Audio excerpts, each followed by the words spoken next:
Yun guys, happy Sunday sa ating lahat. Joseph ulit. Yun, may dumating tayong client. Galing sa atin yung unit Ford Fiesta 2016. Manual. Yun.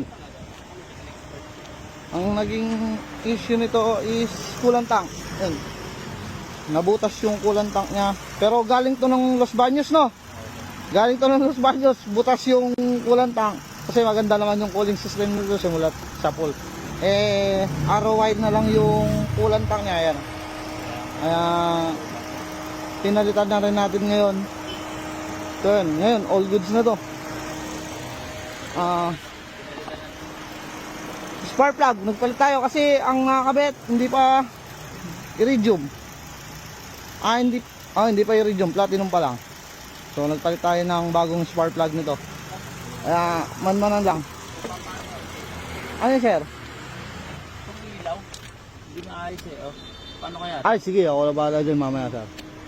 Basic. Hindi Basic. namin nahirapan. Oo. Sir, antayin lang natin si Jared, no? Sige. Sir, tara, view na natin tong Ford Everest.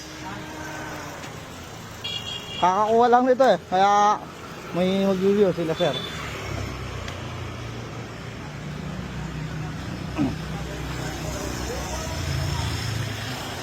Yun. Check yung Everest, pinakarwas lang natin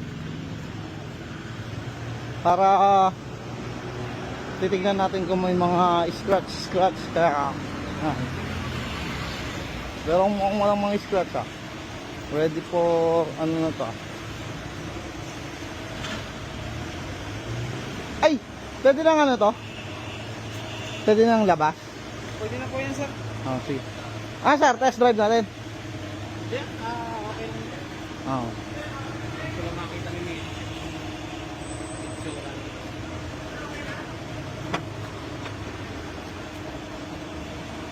Sir?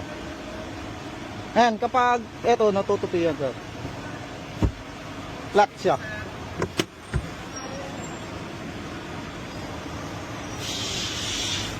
Ayan, flat. Kapag natupi, flat siya. Malaki rin pala cargo space pag ginawa. Oo, pag tinupi malaki. Malaki talaga.